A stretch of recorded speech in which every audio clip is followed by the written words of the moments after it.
നമസ്കാരം കൂട്ടുകാരെ, ഞാൻ പീറ്റർ ചോളൂർ. ഇന്നത്തെ വീഡിയോ എന്ന് പറഞ്ഞാൽ ചേന നട്ടിട്ട് നമുക്ക് കളച്ച് നോക്കിയാൽ നല്ല മോഹവിലയുള്ള ചേന അന്ന് വാങ്ങിച്ചത് 1 കിലോയുടെ 100 രൂപയുടെ പുറത്തായിരുന്നു.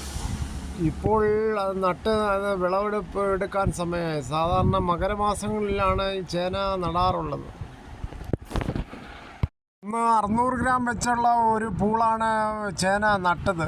ഇപ്പോൾ ഏകദേശം 3.5 കിലോ 4 കിലോ ഉള്ള ചേനയാണ് നമുക്ക് വിളവെടുക്കാനായി കിട്ടിയത്.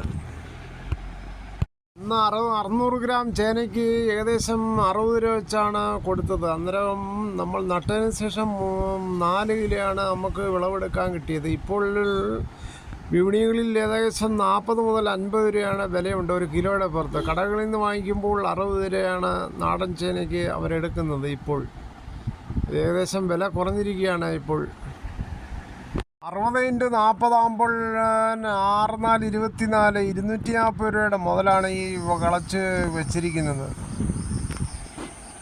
ആകെ ചിലവായതെന്ന് പറഞ്ഞാൽ 60 രൂപയുടെ ചേനയും പ്ലസ് 20 രൂപയുടെ വളങ്ങളും പിന്നെ നമ്മുടെ അധ്വാനവും നമുക്ക് സൗജന്യമാണ്. അത് കാരണം നമുക്ക് വ്യായാമത്തിൽ കൂട്ടിയാൽ മതി, വ്യായാമം ചെയ്തെന്ന് കൂട്ടിയാൽ മതി. നമ്മൾ രാവിലെ ഇറങ്ങി നടക്കുന്നതിന് പകരം ഇങ്ങനെ ഓരോ കൃഷികളൊക്കെ ചെയ്താൽ നമുക്ക് ലാഭമാണ്, വേലക്കൂലി ലാഭമാണ്. 1 അടി താഴ്ചയിലും 2 അടി വീതിയിലുമാണ് ഈ ചേന ഞാൻ നട്ടത്. കുമ്മായൊക്കെ ഇട്ടതിന് ശേഷം ട്രീറ്റ് ചെയ്തതിന് ശേഷം മണ്ണൊക്കെ ഇട്ട് മിക്സ് ചെയ്ത് വെള്ളമൊക്കെ ഒഴിച്ച് 15 ദിവസത്തിന് ശേഷമാണ് ഈ ചേന നട്ടത്. വേരുകൾ മുകളിൽ ചുറ്റുപാടുമാണ് ഇത് പടരുന്നത്. അതിനനുസരിച്ച് ചേന ആഴത്തിൽ നടേണ്ട കാര്യമില്ല. അതുകൊണ്ട് ചേന വളരെ എളുപ്പത്തിലും നമുക്ക് കളച്ച് എടുക്കാം.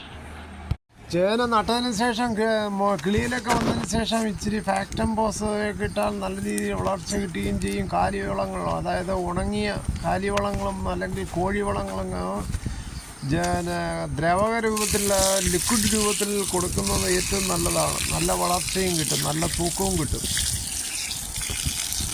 ഒരുപാടുള്ള കളകളും മറ്റും പറിച്ചതിൻ്റെ ചുവട്ടിലോട്ടിടുകയും ഉണക്കക്കരിയിൽ ഇതൊക്കെ ഇട്ടാൽ നല്ല രീതിയിൽ നമുക്കത് പ്രയോജനം കിട്ടും. കളയ്ക്കുമ്പോൾ നല്ല തൂക്കത്തോടുള്ള ചേനയും കിട്ടും.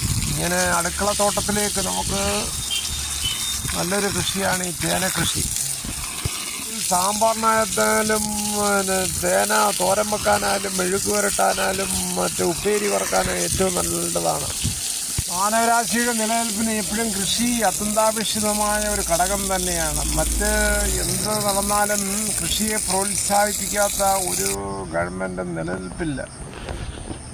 ഗജേന്ദ്ര ടൈപ്പുള്ള ഒരു ചേനയാണ്. അധികം ചൊറിയാത്തത് കൊണ്ട് നല്ല രീതിയിൽ കഴിക്കുകയും ചെയ്യാം. കുട്ടികൾക്ക് വളരെ ഇഷ്ടമാവും ഉപ്പേരിയൊക്കെ ഉണ്ടാക്കി വെച്ച് കൊടുത്താൽ.